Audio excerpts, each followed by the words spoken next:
Hi, my name is Mattia, and welcome to The Longer Road.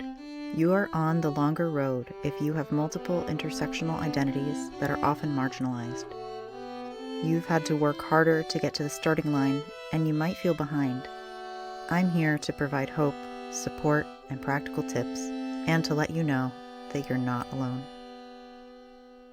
Welcome to my guest, Pasha Marlowe.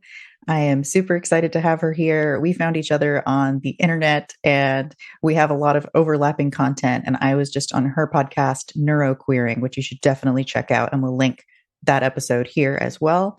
And she also is AuDHD, and we're going to dive into that term in just a second. But just this big, queer, neurodivergent bubble and figuring out all of our identities within that. And anything else you'd like to add about yourself and how you think about yourself at this moment in the world? At this moment in the world, I'm feeling nuanced beyond all the stinking labels. Love it. That's why I like to ask that. I don't know, we all have these little bio blurbs that we're used to. And at the same time, my identity feels so flexible and hard to pin down in a lot of ways. So let's jump into that. Both the term neuroqueer may not be familiar to people if you want to define that for folks, because it's a term I love and use. It is, and it's such an expansive term. It's actually hard to define it. Like it's hard to pin it down to one definition. But I'd like to see it as, I say, it's beyond the intersection of neurodiversity and queerness. It's about queering and questioning all norms, neuronormativity, heteronormativity, social norms, gender norms, fill in the blank norms. And it's an expansiveness that I feel like encompasses like all that we are, not just how we think, like our different brains. And a lot of times I feel like neurodivergence or neurodiversity are like talking about, I think they're talking about brains, but I think it expands more into our body minds, how we embody our neurodivergence, how we embody our sexuality. And this is why nuances just feels so good to me right now, because every day I feel like I want to use a different like label or identity, and sometimes I don't want to use any. None resonate with me and all do at the same time. So it's really just I know it sounds very wishy-washy, but it's expansive as a verb. But also like I am neuroqueer, like as a noun. I think it just works. It just is like this neurodivergent, queer, flexible being. And I love that ability to use it as a verb because, again, like all the neurodivergent labels, those are just sort of noun labels, right? So this is who you are, this is an identity. And then queering or neuroqueering is this active, fucking with the system approach and like doing stuff with what we've been given. Yeah, that's an interesting thought. Like if we could be like AuDHDing, are we ADHDing? Like Yeah. we turn it into a verb, right? Yeah, that's fun. Yeah, playful. And that's the other thing with neuroqueering, and the book that I always refer back to when I think about neuroqueering is Neuroqueer Heresies by Dr. Nick Walker, and she really values also play and the fact that we could be fluid and playful and joyful and creative while being activists. Well, you know what I mean? Like there's that both and, which I really like. Yeah. Oh, I love that. And this is not really why we're here, but I'm so obsessed with how activists can stay with the work and not just burn out. And I think that sense of joy and fun and play is something that we almost never talk about in relation to changing the world. Yeah, I think it's important to keep us refueled and focused. And, sometimes it's honoring not just our abilities, but our capacity. I believe somebody brilliant like you said that one day. And thinking, okay, well, today I need to refuel and go into zombie mode or just play with my kids on the beach or whatever it is, because tomorrow I'll have more energy to go out and fight the good fight and be an activist and serve my community and assumingly there's somebody else who has the energy and capacity today. And so we take turns, and I'd like to think of it more that way rather than just a few people getting depleted. Yeah, totally. I love that. So just before we hopped on, we were just starting to talk about AuDHD as a term, as a sort of combined term, which obviously it's in the title of the podcast. So it's a term that I use and I use to describe myself. And just what are your thoughts about that right now? Because I feel like you were just starting to dive in, and I was like, no, let's record. Let's talk about that. Yeah, because I want to be accurate. ADHD and autism combined is usually how people see AuDHD, and some people say autistic ADHDer, and I'm sure there's many other ways. But the resistance came up when I was starting to hear people use neurospicy a lot, and they still do. And honestly, when I first heard it, I'm like, yeah, that's so much more fun. Like neurospicy is more fun to say than neurodivergent, and it kind of shows our fire and our creativity. But then it started reminding me of the folks who want to say like I'm neurodiverse instead of saying I'm neurodivergent, because neurodiverse sounds better. I'm like, okay, well now we're kind of messing with what it means, and these words matter. And in trying to be very inclusive, I don't want us to the truth of it, and sometimes the real challenges and disabilities around being neurodivergent by making it so silly with neurospicy. So that was kind of where I was coming from. And then I was thinking, well, is AuDHD a term, or are we just kind of making it an acronym to make it easier for ourselves, like text language, making it like AuDHD because we don't want to write out, autistic ADHD. Or so I went back and forth on it a lot, and I've settled into using it. Yes, it is easier, but I feel like it has an empowerment kind of fuck you to the system, in that I am autistic, I am ADHD, and ADHD has deficient and disorder in it, and it still does with the little u, but it's not the term and the label that was given, which I think is inaccurate, and I think it's pathologizing, and I think it does a disservice to our community, the ADHD community, to use deficiency and disorder in the name. And so I feel like it's a little bit of a reclamation. That's my current today standpoint. I like that. Yeah. Well, and another interesting thing that I hadn't thought about in exactly this way is that because it's sort of hiding the autistic part in a way, right? We're not saying autistic. And I certainly, in my experience, autism is much, much more stigmatized and less understood broadly, or less understood correctly. And the term is kind of implicitly like, if you know what it is, you know what it is. But if you look at that, if you glance at that, and especially ironically for people with ADHD, if they glance at that and they don't know what the U means, they might just interpret it as ADHD and think it's either misspelled or right. Like it's almost a little cue to those who are already in the know. You kind of have to know what it is. I don't think that you would necessarily look at AuDHD and assume autism was what the AU meant. That's very true, that it is going to be only known by the community. And then is there the thought that it's an ableist way to define autism and ADHD if it isn't saying autism out? Like, so yeah. Yeah. Which is something I'm very passionate about, is like people being out and talking about it. Yeah.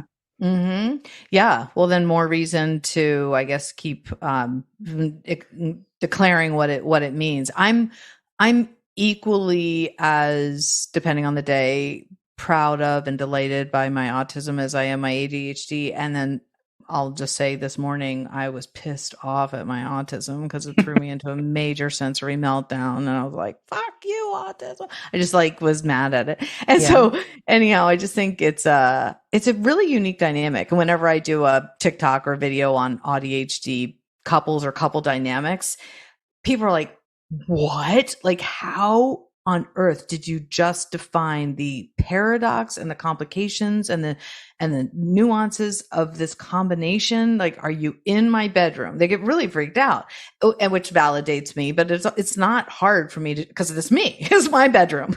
It's where I live. And so, but it's unique. It's a unique combination. Yeah. Oh, yeah. And we haven't touched on this yet. That part of what you do, like your particular expertise, is around relationships and couples and helping neurodivergent couples. Can you talk more about that? Yeah, I do individual couples and group coaching for probably mostly AuDHD people, but neurodivergent in general. And I include trauma and neurodivergence. And I know some people don't, but I'm just including that. Totally. No, CPTSD definitely is neurodivergence. Yeah. Yeah. And so so sometimes folks will come to my sessions or groups and just like, I know I'm neurodivergent. I have a lifetime of trauma, but I don't have a formal diagnosis to which I say like fine, if ever, never you do, whatever, it's fine. I highly honor self-diagnosis and lived experience and self-discovery and actualization. All the One of the things I really enjoy is doing couples work because I think it's highly effective when you are making change that your partner knows about it and is involved and maybe even changing at the same pace and rate, which is often a problem. Like one of us decides to be really growth minded and learn new things and get all curious and the other person's not. That is often a big challenge.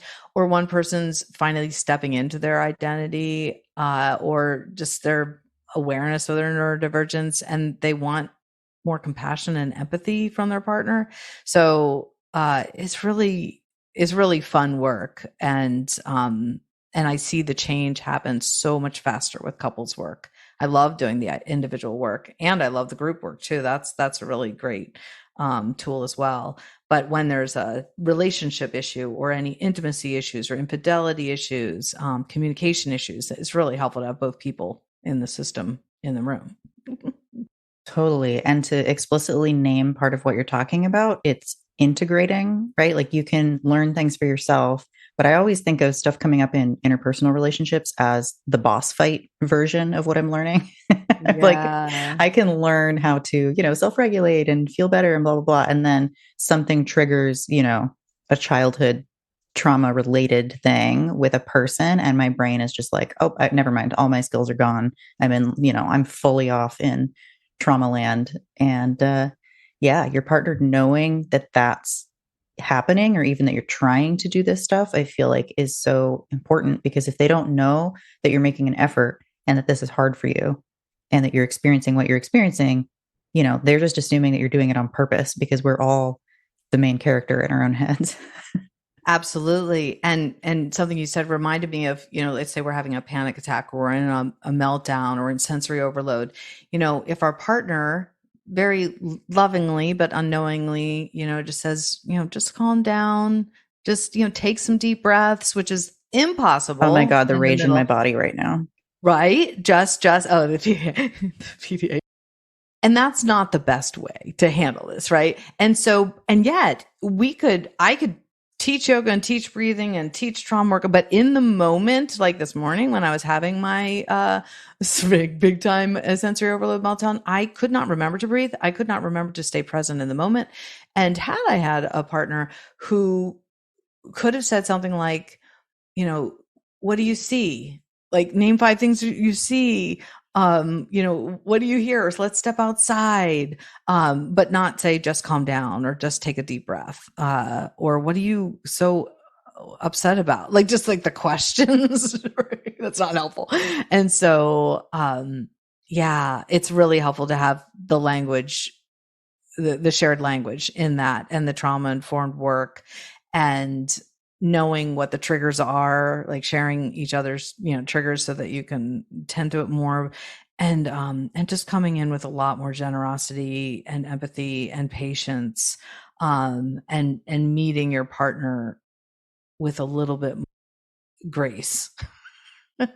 Both ways, not just like if there is a neurotypical partner, which usually there isn't, by the way, in a neurodivergent relationship, there's usually two neurodivergent people living together, but really having a greater understanding of those sensitivities. If you say, I can't even sit at the dinner table with you because I can't even stand chewing, like I can't even eat dinner, and the next day you can, or it's like that fact that you can be really hypersensitive one day and then have it change the next day. Like it makes no sense to somebody who isn't aware that that's part of it. Yeah. My nesting partner is also on the spectrum, but does not have ADHD. So we have this really interesting dynamic where, for example, if one of us is feeling overloaded and just says, hey, I just need to go be alone for a while, the other one is always 100% on board with that. But when I'm having a more ADHD specific problem, sometimes my partner is like, they just don't get it sort of Yeah. intrinsically. I always have to explain it. And sometimes that's really hard to even know how to explain it. Right. And then, have you heard of double empathy? I have, but go ahead and describe it. Well, it started where because people were assuming that autistic people weren't empathetic, which is so not true, Mhm. but two autistic people are going to communicate more clearly than an autistic person or a typical person, just as two ADHD people are going to communicate like, oh, I get you, back and forth. And so the double empathy problem just kind of shows that that it's not that autistic people do not communicate well. It's just that we're communicating differently. And so if you have somebody who's autistic or ADHD and somebody who's not, it's just it's a different language. It's not that one person is, wrong or the problem or, not working hard enough to explain. It's like that telephone tag game we played when we were little, when we would say something to the person next to us ear. By the time we got to the last person, it was different. You're like, what? It's like we filter it through our own hearing and also experience. Yeah. We actually had a really funny conversation the other day where we tried to have a serious conversation way too late at night. Like we were both too tired. And partway in, we both, like, neither of us was super upset yet, but we both were just like, we're not having the same conversation. We agreed. We were both just like, we are not talking about the same thing. We're literally talking about two different things. And then somehow proceeded to get mad anyway because it was just too late. We should not have been having that conversation at that time. But it was just really funny because I was like, we both, in a intellectual way, understand Yes. that this is not useful. Like this is not working. And it would have been nice if we could have just ejected quickly instead of then being like, oh, I'm sure it'll be fine. Let's just keep walking into the Keep woods in the middle pushing. of, yeah. I think calling out is a really good technique because that happens a lot. Naming it, calling. We're doing that thing where we're having the same conversation but talking about two different things. Or I'll talk about patterns a lot with couples. When you start to get into a pattern, it repeats and repeats and repeats. Like, where can you interrupt it? And in a situation like that, sometimes it's interjecting humor or just naming it, and maybe it's a nickname that you have of this thing that you do where you're talking about two different things. Because pushing and trying harder it usually doesn't work, especially at night. It did not work. Yeah. Actually, this is a topic that I feel like would be really, really helpful for people and would have been really, really helpful for me a few years ago, which is as you're starting to, especially if you have trauma and especially if you have relational trauma, which most people with trauma do have relational trauma, whether it was parents or, partners, whatever, as you're starting to work through all your stuff, there's two things that happen. One, there are people in your life who are actually doing some of the same patterns that you were accustomed to before. So there's actual potentially abusive behavior, which again doesn't necessarily mean the person is, quote, an abuser, but there might be some of these patterns in existence. And then the other thing that happens, I think, is that we get triggered around those things if somebody's doing something that reminds us of those things, whether or not they're actually doing the behavior. And so, what I'd be really, really curious to hear you talk about from your perspective and expertise is how do we navigate these relational things, especially the latter where people are triggering us, but they're not necessarily abusive? Like, how do we start to piece apart whether somebody is actually doing an abusive behavior or just if it's like triggering our own neurodivergent trauma, basically, around having been told repeatedly that we are the problem? Right. I think of it in terms of time travel, and sometimes we can be in both places at once. We're at the dishwasher, and our partner's telling us to unload the dishwasher, but we're also in childhood where our father was telling us to unload the dishwasher, and we were worried there'd be punishment if we didn't, or shame. And so we can be both places at once. And sometimes I'll even say, I'm doing that time travel thing where I'm mad at you, but I think I'm mad at you because I'm triggered into that fear space from long ago. And so I'm responding in a way that you probably think is bigger than it should be. Like I'm overreacting, but it's cumulative because I'm bringing in the junk from the past. So sometimes I'll just use words like that with my partner, or I'll suggest this and sometimes it's about a tone. It's not about the words, but especially a parental tone, and the whole parent child dynamic comes in where if somebody's, are you sitting down again? Whatever. It's like, oh, like something about that tone or that pitch or the way you said those words is now triggering me back to old times, old traumas. And so is there another way we could say that? Another tone, another different words? Could you stand, like, even my mom would always say the thing that made me hurt the most on her way out the room, like on her way out the door in like a passive aggressive way. And so when my partner talks to me about things that they want to work on or things they want me to do, I ask them to stand like at not over me, not behind me, not on the way out, but like in front of me and sit down like on the couch or wherever I am with eye contact, like equal level. Cause I don't like that feeling of being intimidated, I guess. And so it's sometimes the nuances, go figure, the nuances again of what's the trigger. It's not always the action or the behavior, but the tone. Does that make sense? Yeah.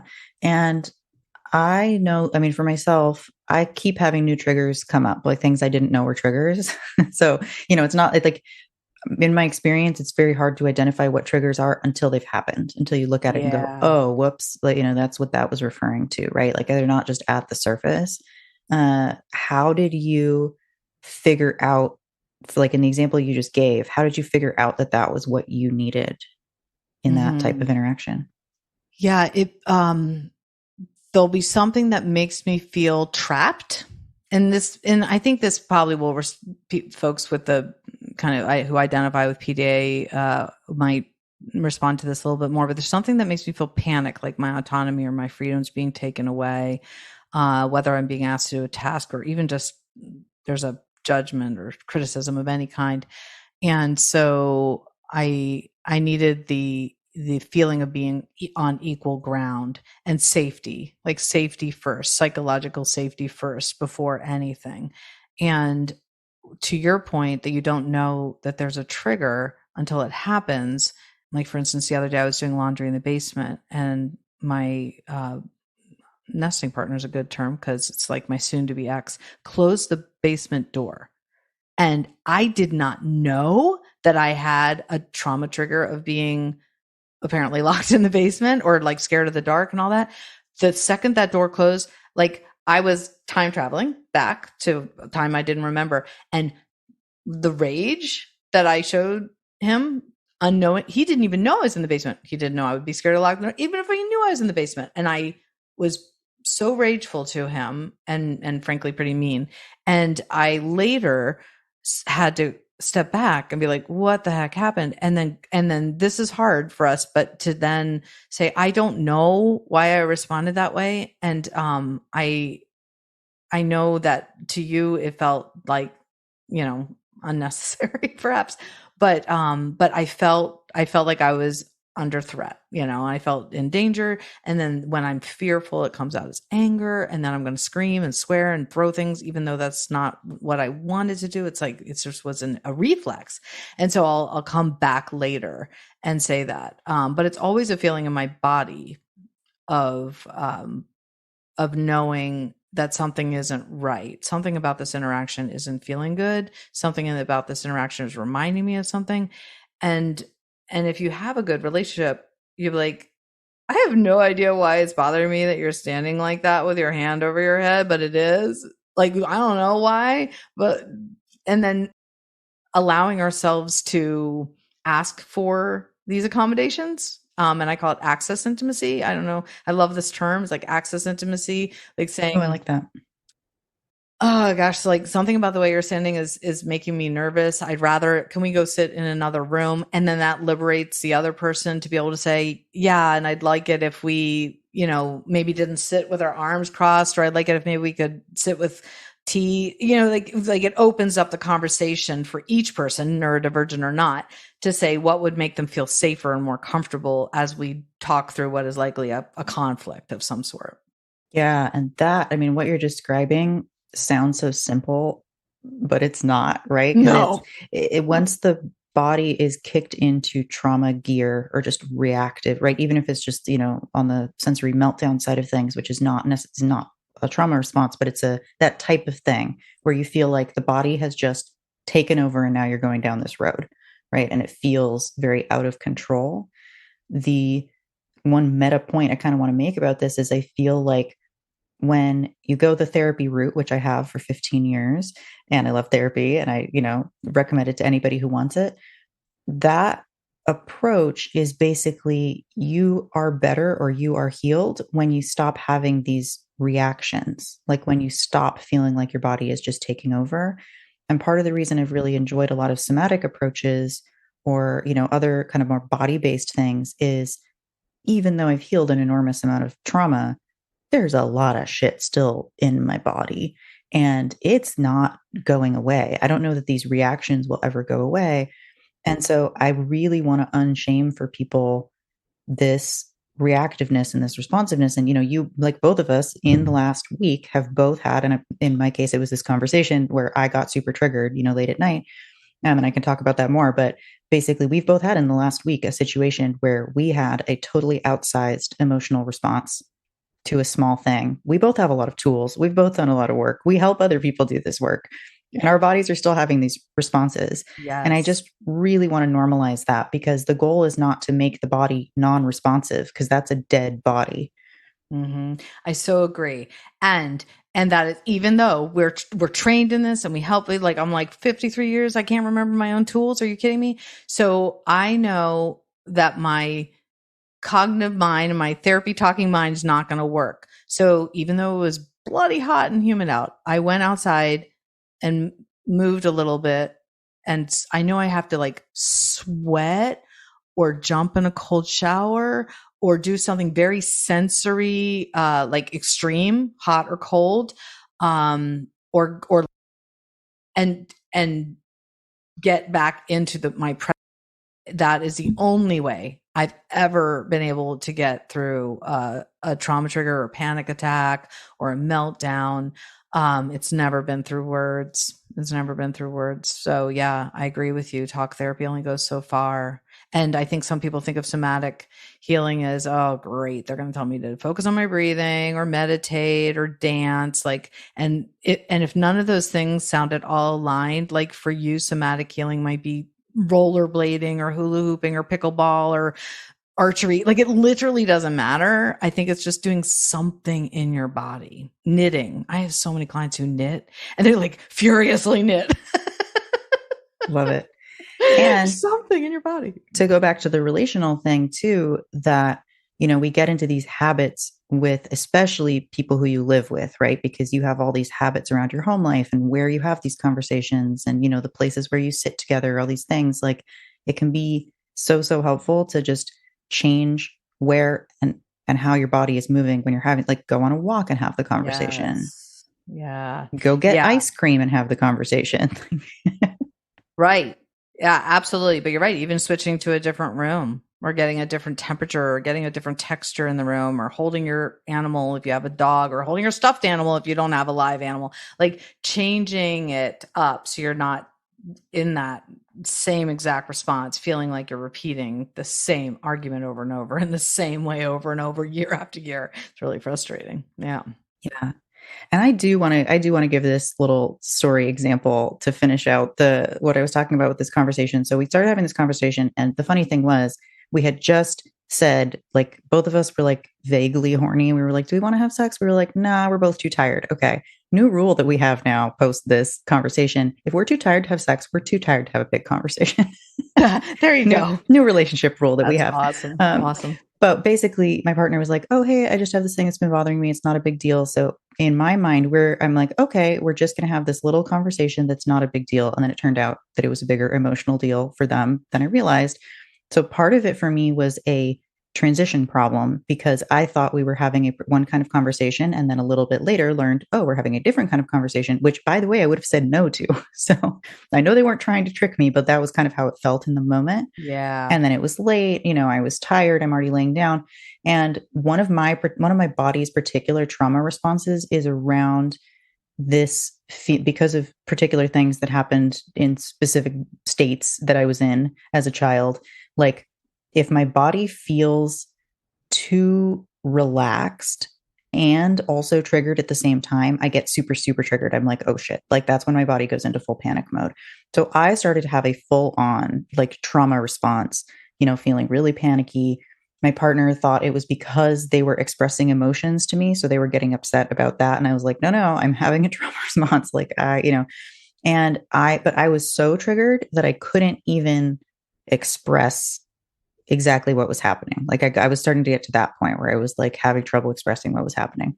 So I was like, like, I need to go downstairs and just like go regulate. So turned out I was so triggered that it took me like 3 hours to calm myself down. I then went to bed at like 3 a.m. So I was like, okay, Oh, let's not do that again. But the part of the reason I wanted to share that story is because, what you were saying about like doing physical stuff, going outside, like those are the things that I know would have worked faster. I know there are things I could have done that would have worked faster, but because I was already late and I was in this really strong trauma response and it was really hard for me to access information or knowledge or think through what might work, I was like, what's going to work is just going and watching TV and like laying down on the couch. So I'm that's what just I going to say did. that's a good time for TikTok. Yep. I literally just watched TV for 3 hours and it calmed me down. And I just wanted to say that like this is not just about using the perfect tool all of the time, because when we're in this state, we don't have access to the tools and we just need to do what works. And I probably could have, after one episode checked in with myself and been like, okay, what do I need? And like try to be really good about it. But I also wanted to bring up that because of my PDA stuff, the persistent drive for autonomy stuff, part of what happens when I'm this triggered, or if I've already gone over the edge into a meltdown or panic attack or whatever, is that I'm incredibly resistant to the tools that are effective and fast. I just want to do the stuff that's easy and requires nothing of me. I love that. And I love that we're de-shaming, like go watch a show, like go watch TikTok. In that situation you were talking to about with your partner, I was thinking, yeah, you're lying down. Like the last thing you want to do is get up and move or take a cold shower or Yep. go walk outside. You want to sleep and your partner's triggered. And so often I'll work with couples where they're like, I mean, I'm busy working on my own trauma triggers and then she's triggered all the time. And like, whose trauma trigger is more important right now? Like we're both just triggering each other. And then it'll ebb and flow. We're just like, well, lately, she's been triggered in her trauma all this time, and I don't feel comfortable bringing something up because they're really stressed, and I want to be compassionate to the fact that they're really stressed, but I'm having my own stuff. That dynamic happens a lot. But I wonder if bringing in like the TV and the almost distraction from it, like sending, even though you're laying there next to each other, like if you had sent each other, whether it's a meme or a funny animal picture or something of how you felt, like is there some way to kind of like communicate in a fun, silly way that pulls ourselves out of the conversation and the trauma? I don't know. I'm just wondering if there's ways that we can use our technology and in good, fun ways, because it's easy. And sometimes I'll text my friend how I'm feeling, and it'll be a picture of like dog falling out of a tree or something like, I just wonder if there's different creative ways that we could think while we're not able to move our bodies, or when we're too tired to move our bodies. How can we get into our body somehow or out of our head? Yeah. Yeah. Laughter and humor tends to be a really good tool. The other day I asked a client to think of a joke or a jingle when they're just feeling like they don't have words, to use to explain how they're feeling, or make up a word. Like there's no word for how I'm feeling, so I'm going to make one up, Yeah. I also really want to get some of the little like tools. People make bracelets or little, I don't know, brooches or something. I've seen various forms of these where you can indicate on them how you're feeling when you are temporarily not able to speak. And I'm trying to think of the exact word, because I know that the non-speaking autistic community doesn't want people who are only, where that happens occasionally, they don't want people to say I'm non-speaking, because that's like a word to describe an identity, Yes. or like how you are all of the time. Yes. But I have seen a phrase recently that was what the non-speaking community was asking, that was, selective mutism. Because that happens to me, where it's just like, okay, I will not be speaking until my body calms down. Yeah. And it's usually a good 45 minutes at that point, once I reach that point. It also happens to me when I'm overheated. Yes. That's like another thing that sends my body into this, just like, and now we can't do this. Like I have to lay here with an ice pack until, we regain the ability to speak. That's what threw me into my meltdown this morning. We didn't have AC, the humidifiers weren't on. I felt like I couldn't breathe, and I didn't have words. I was just crying and screaming, pretty much swearing. I might have even said, "What is my life about? Like, what kind of life is this?" I mean, it's going really fast down, and the only way I could explain it later to my partner is it's like when you get into a really hot car and the windows are still up, and that those seconds before you roll down the windows or before the AC turns on and you can't really breathe and you're just like stuck in the car, like if the doors were locked and the windows didn't go down and you couldn't turn on, couldn't get the AC, like that's what it feels like. And it's all you can think about while it's happening. Nothing else. Yeah. No, it's like death. It's just like you're panicked. And yeah, and the only alternative is like death. You don't even know, like, where do I go? Where do I go with this? And yeah, it was like escaping, but you can't escape if it's your surroundings. Like, where do I go? I can't escape my body. I can't escape from my surroundings. And yeah, it's I'm pretty sure I ran around in circles because I didn't know where to go. Yeah. Yeah. It's hard. It's hard. Yeah. I use ice packs a lot. That's good. Yeah. Yeah. See, had I been thinking at all, I would have stuck my head in the freezer, grabbed ice, stuck ice down my shirt. I don't know. I just was not thinking. And so in that case, like, had I had words to say, that is just like too hot. Maybe my partner could have thrown like an ice pack at me or something. But instead, he was like, "What's wrong? Why are you so upset? Like, calm down. It's not that bad." I'm like, that made it worse. The worst. It's gonna be okay. You're gonna be okay. Like, don't tell me I'm gonna be okay. You're such a liar. You don't know shit. Well, and we've been talking a lot about the autistic stuff, but the ADHD thing, like I really identify with this idea that ADHD time is just now and not now. Yes. And so I think you put sensory overload along with this sense of, this present moment being the only thing that exists in some real way, and everything else is just sort of nebulously over there. It's really hard to imagine how I might feel in 1 minute. My brain is just like in this sensory experience, like you were describing. It's just like, this is all there is. Don't tell me I'm going to be okay. I'm not okay right now. Exactly. Yeah. Honoring that. And this might feel like a tangent, but I guess in theory, there are no tangents if everything is actually connected. But when I think about how much shame people with ADHD hold about changing their careers, changing their relationships, changing where they're living, like changing their furniture, like just that constant need for change. And then they hold shame around the fact that there's no continuous thread, or that they haven't been consistent or haven't stuck to anything. There's a lot of shame around that, like the gaps in education or the gaps on their resumes. And if we're more kind of fluid and creative about it, like adding a for now, or like for right now, this is how it is. Like today, I identify as AuDHD and queer. For now, that feels good. I'm living in Maine for now. I'm a coach for now. Like kind of making that really more part of it's just part of who we are. And it's a gift and it's a strength, but it's also obviously really frustrating sometimes. We're like, I could wake up tomorrow and just not be in the mood to be a coach anymore. And then I'll have to try and change my career. I know that could happen. And so it will happen to me at some point. Right. And so if we're locked into the form, if we're locked into like how it looks, like we could still serve people. We could still be passionate about helping neurodivergent people, but it doesn't have to look like coaching. It doesn't have to look like podcasting. Right. And so if we're a little more fluid with that, and I kind of feel like, and I don't know what the words are yet, because I'm literally just saying it out loud for the first time, but I feel like that grace and fluidity needs to be brought into the conversation about ADHD, because it's so related to how much shame we hold. And it's so much more, could be more fun, to change and shift and divert. Oh, I love that. I'm so happy that we came back to that, because it's back to fun, because we were talking about all these kind of like big, intense topics. And one of the goals I have with all of my work, in which I'm kind of creating stuff for neurodivergent people, like one of the main things I want to put out there is this is not just about putting your head down and working really hard and everything being really boring and awful and trauma focused until you've healed all your stuff. And then you get to be happy. I'm like, no, I would like us, it's okay to have bad days, but my intention with everything I'm putting out there is like, how can we build lives that work for us now so we can feel at least okay now?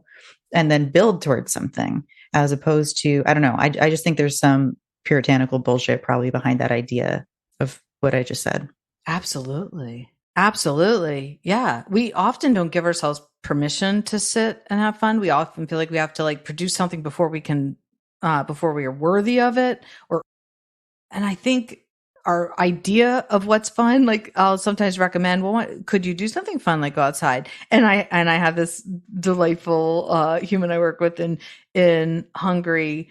And I think he said something like, I don't like going outside, just so you know. Like you keep suggesting that I don't like going outside. I'm like, thank you. Like that's not fun. Sitting on a beach reading a book for me, not fun. Like certain things that the world says are fun and relaxing or leisurely, not fun, leisurely, relaxing, especially if you have sensory overload. So, like, what is fun? Is it your work? Is it TikTok? Is it knitting? Whatever. Then let's let go of the shame of the expectations of what fun and play looks like, right? Because you're like, well, I don't really ever play. But then you talk to them and they love research. Like, oh, what's really cool is when I think of a word and I'm like, I don't know where that word come from. And I want to like figure that word out. The etymology, is that what it's called, of a word? Yeah. And they get all lit up and they're all like tingling and they're talking really fast. And I'm like, you look like you're having fun right now. Like, well, research can't be fun. I'm like, who says? Who says? Right? And so I don't know. I think that's bringing play and fun into our neurodivergent selves, more than saying a game or a sport or an activity that the world thinks is fun. I love that so much. Okay, so let's start wrapping up, and I want to hear from you, and then I'll share what is genuinely fun to you. I mean, you're welcome to list anything, but then also, like, especially if you have anything that you feel like is kind of weird, but that's fun for you. Weird. Gosh. I mean, the first thing that comes to mind is like improvisational, spontaneous conversation like this. Like, I feel like my brain is right now more active and alive than it probably will be the rest of the day. I know that as soon as I'm done, I'll be really sad. This just happens. Like, as soon as I'm done with a client or a podcast, there's like, now there's nothing to talk about and there's nowhere to go and there's nothing to do and there's no exciting thoughts, there's no creativity and there's no energy. And I'll just be like depressed in an hour, 1 hour. I'll be like zombie crying mode, just saying. So this is fun. And walking into a new, like coffee shop and like seeing how they write their menu with colorful chalk on a chalkboard. Like these like little things like that I find really delightful. I can't think of anything else at the moment. Yeah, right. The question happens and the mind goes blank. Yeah. It's nothing traditional. It's nothing like I don't play a sport. I don't play games. I actually don't like playing games. Like the worst thing for me, like my son loves to play like mini golf and go laser tag or like, oh my, like neither and never and no. Yeah, laser tag is the worst. Kidding me? That's trauma triggers all over the place. Couple of my weird ones. I really like watching live cams of animals that I like. So like there's a great, with the Audubon Society has a great puffin burrow cam in Maine. Oh, I love puffins. I'm obsessed with them. Yeah. So I'll literally just sit there with like part of my screen having just a puffling in a cave. And that's what I'm watching, is just this puffling, like occasionally standing up. And every time it stands up, I'm like, ah. Yeah. It's like literally one of my special interests is pufflings. I love it. So yeah. I wonder if like in the middle of the night or when you're having these conversations, you're lying down with your partner and you're tired and you just need like something, but you don't want to get out of bed and you want to like, I wonder if there's some kind of live cam, like kind of like that sounds great. Like go to the live cam. When I was sleeping alone, I would often have one on all night because I liked the sounds and found it soothing. Yeah. Yeah. I'll listen to, if I'm ruminating or having a lot of intrusive thoughts at night and can't sleep, can't quiet my own fucking breakdown, I will listen to podcasts of other people talking. And as long as they're not telling me to do something, then I'll listen. If it's just like this kind of philosophical conversation, I'm hardly listening to them, but I just need somebody else's voice in my head versus me getting up and watching TV, because that'll stimulate me visually and then I might not ever go to sleep. So normalizing sleeping in bed with podcasts and TVs and TikToks, like, and puffins, definitely. Yeah. Yeah. We got to do it our way on our own time. Right. Yeah. Awesome. Thank you so much. You're welcome. Thanks for having me. Is there anything that from what we've talked about that you were like, oh, I forgot to give this piece of advice or like thing that I want people, is there anything that you really want people to hear that you feel like we haven't touched on or that you just want to like reiterate? I can't think of anything we haven't touched on because usually I say whatever I think and it comes out of my mouth before I know it. So I probably don't have any other new thoughts, but I do want to reiterate that the form can change and you can still be doing your work. The thread of your life is continuous. There are no tangents and you're doing all the things. It's just looking different in different forms, but you're still in alignment and still integrated. And there's no shame in changing paths and taking U-turns. I love that so much. And besides your podcast, Neuroqueering, what's the best place for people to find you online? PashaMarlowe.com is my website. And then I'm on TikTok and Instagram at Neuro.